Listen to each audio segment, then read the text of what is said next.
Shalom anak-anak, kenalkan nama Ibu Martina Labora Nenggolan. Perkenalkan, nama Ibu Brigita Indastri Sinomora.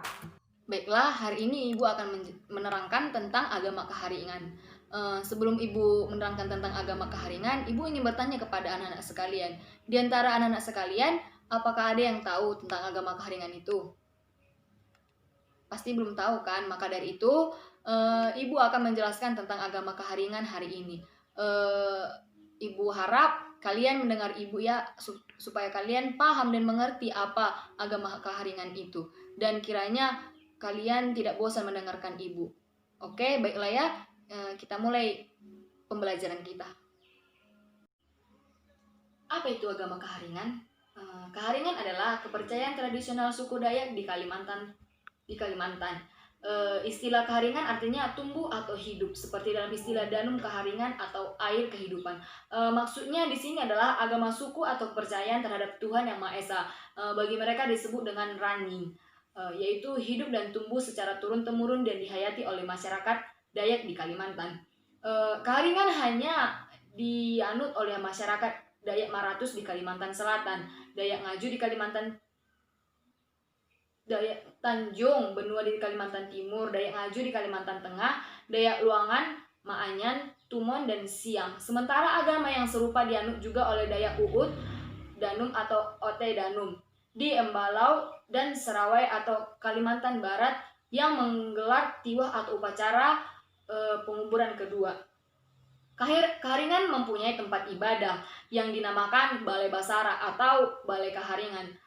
Kitab suci agama mereka adalah Panuturan dan buku-buku agama lain seperti Talata Basara atau kumpulan doa, tawar atau petunjuk tata cara meminta pertolongan Tuhan dengan upacara menabur beras dan sebagainya.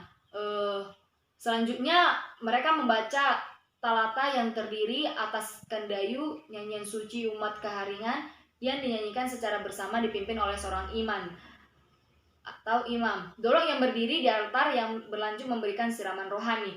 Persembayangan ditutup dengan doa penutup parawe kahapus basara dengan menutup mata dan menyalipkan kedua tangan. Lalu dua orang perempuan di antara umat yang beribadah memercikkan air suci dan meletakkan beberapa butir beras ke kepala. Beras merupakan simbol kehidupan bagi umat keharingan. Alat-alat yang disiapkan untuk basara diantaranya sangku, beras, bulu tinggang atau enggang, sipa atau daun siri, kambang atau bunga, mata uang, beras hamburan atau beras terpilih. Selain basara juga masih banyak ibadah dan upacara lainnya. Hingga kini penganut keharingan masih memperjuangkan hak agar keharingan sebagai kepercayaan nenek moyang secara turun-temurun mereka diakui sebagai agama di Indonesia.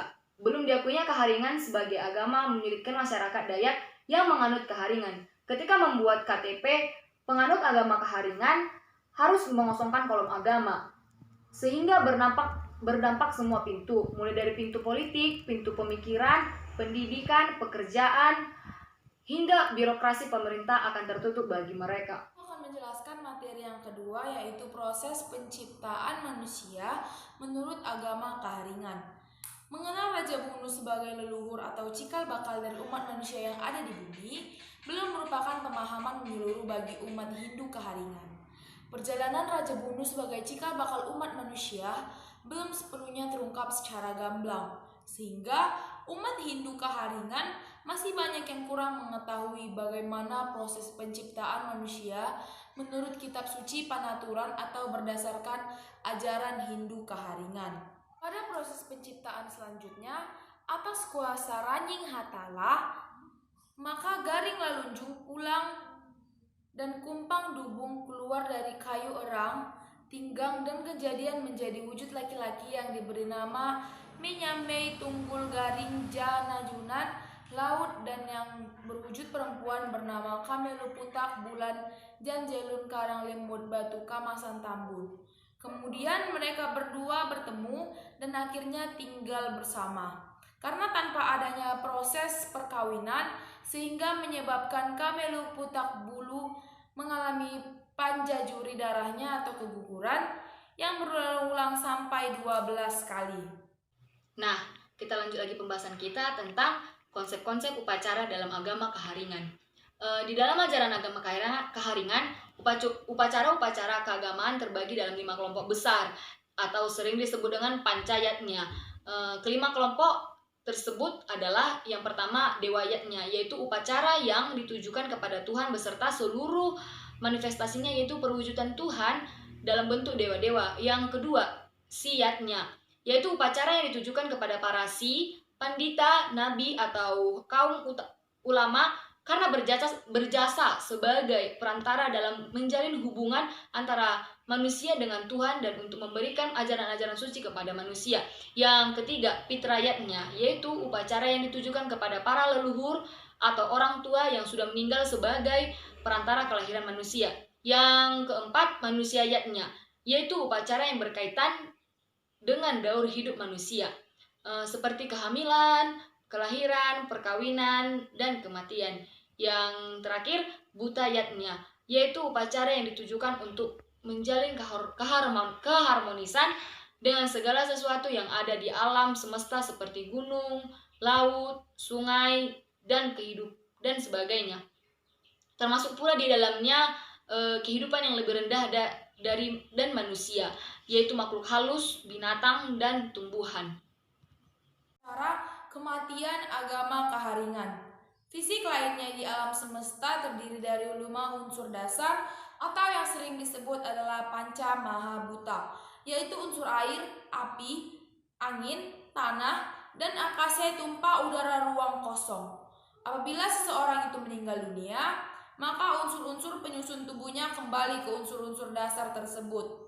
Di dalam ajaran agama Keharingan, manusia dan juga benda-benda menimbulkan kewajiban bagi orang-orang yang masih hidup untuk melakukan serangkaian upacara untuk memperlakukan jenazah, yang mana tujuannya adalah agar badan jasmaninya dapat segera dikembalikan ke unsur panca mahabhuta dan atmannya dapat segera bersih dan kembali kepada Tuhan.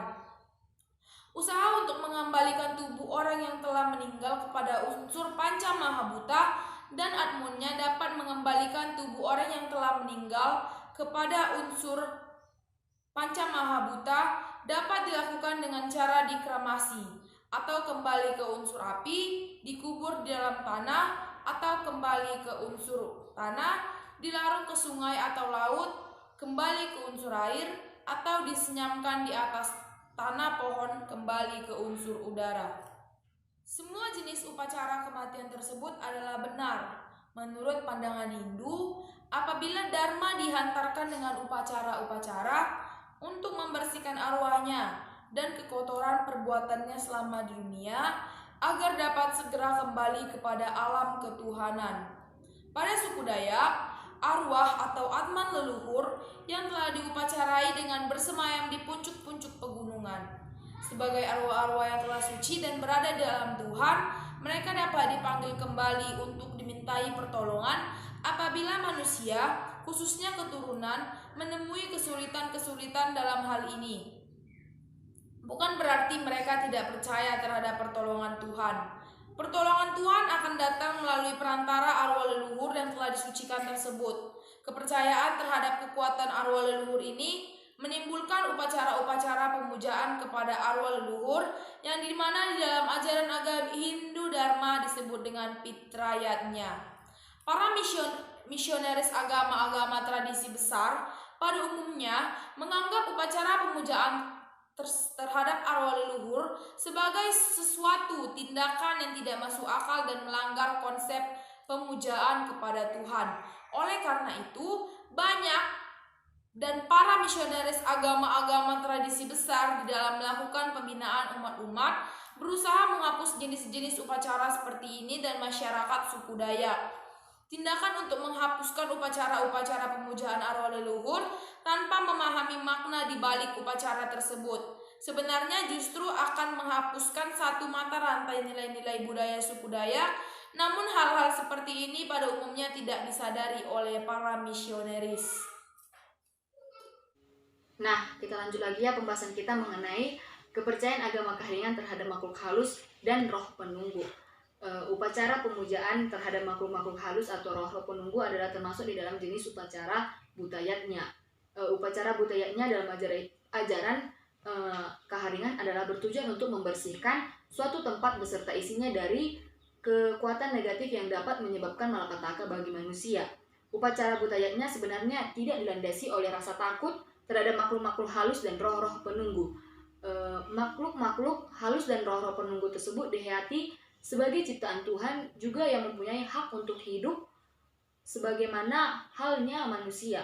Oleh karena itu, apabila karena sesuatu hal manusia terpaksa mengusik kehidupan mereka, misalnya membuka hutan untuk perladangan atau menebang pohon besar untuk diambil kayunya, maka dilakukan upacara untuk meminta maaf karena tempat tinggalnya diusik untuk kepentingan manusia. Seperti halnya kita mengusik kehidupan seseorang, pasti dia marah kan. Upacara yang dilakukan di sini bukan sebagai pemujaan terhadap makhluk-makhluk halus tersebut, melainkan sebagai wujud etika dan kasih sayang atau tuam asi terhadap sesama hidup dan usaha mewujudkan kehidupan yang harmonis. Apabila manusia mengusik tempat tinggal mereka tanpa mengindahkan etika, maka akan menimbulkan amarah bagi makhluk-makhluk tersebut. Dengan demikian, mereka ganti akan menanggung kehidupan manusia yang tidak mengindahkan etika tersebut. Hal ini yang dilihat sebagai malapetaka atau kesialan yang dialami oleh manusia. Yang selanjutnya yaitu masalah-masalah yang muncul bila agama keharingan berdiri sendiri sebagai agama tersendiri. Kepercayaan keharingan pada saat ini masih tergolong dalam agama tradisi kecil. Ajaran-ajaran kepercayaan keharingan selama ini hanya diikuti oleh sebagian masyarakat suku Dayak. Selain suku Dayak, tidak ada suku yang menganut kepercayaan agama keharingan. Dengan kata lain, ajaran kepercayaan keharingan pada saat ini belum dapat menembus lintas batas kebudayaan antar bangsa. Sebagaimana dari masyarakat Dayak sendiri telah memeluk salah satu agama tradisi besar seperti Islam, Kristen, dan Katolik. Sebagian lagi dari mereka yang memeluk kepercayaan keharingan memilih tetap bergabung dengan Hindu Dharma. Dengan demikian, hanya sebagian kecil saja dari masyarakat Dayak sendiri yang mendukung agar kepercayaan keharingan diangkat sebagai agama baru yang diakui secara resmi oleh pemerintah.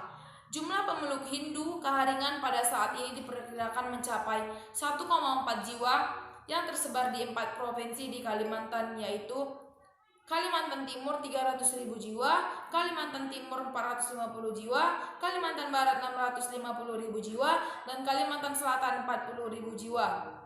Dengan adanya kitab suci dan nabi yang disahkan dan yang diakui bersama Sinus dalam musyawarah adat, maka penganut kepercayaan keharingan akan semakin sulit bertahan terhadap misi-misi agama tradisi besar yang secara agresif berupaya menarik masyarakat yang belum beragama ke dalam agama mereka. Apalagi sasaran misi agama-agama ini adalah generasi muda Dayak yang belum sepenuhnya mampu memahami ajaran-ajaran kepercayaan keharingan yang diwariskan dari orang tua mereka. Dalam kerangka berpikir generasi muda yang berkembang dewasa ini adalah bahwa agama yang berasal dari Tuhan adalah agama yang mempunyai nabi. Nabi tersebut mendapatkan wahyu dari Tuhan dan nabi tersebut kemudian menuliskan wahyu-wahyu tersebut di dalam teks suci. Dengan kerangka berpikir yang demikian tentu dengan mudah akan dibawa masuk ke agama yang dibawa oleh kaum misionaris, agama-agama tradisi besar. Pemerintah juga diharapkan dapat menangguhkan terlebih dahulu keinginan sebagian dari umat Hindu keharingan untuk memisahkan diri dari agama Hindu Dharma.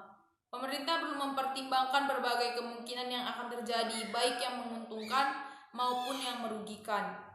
Apabila akan banyak hal-hal yang merugikan bagi umat Hindu keharingan itu sendiri, bila telah berdiri sebagai agama tersendiri, maka permintaan sebagian umat Hindu keharingan tersebut terpaksa tidak dapat dipenuhi. Sekian penjelasan dari Ibu. Kiranya anak-anak sekalian dapat memahami pembahasan agama keharingan ini. Terima kasih. Shalom. Bye.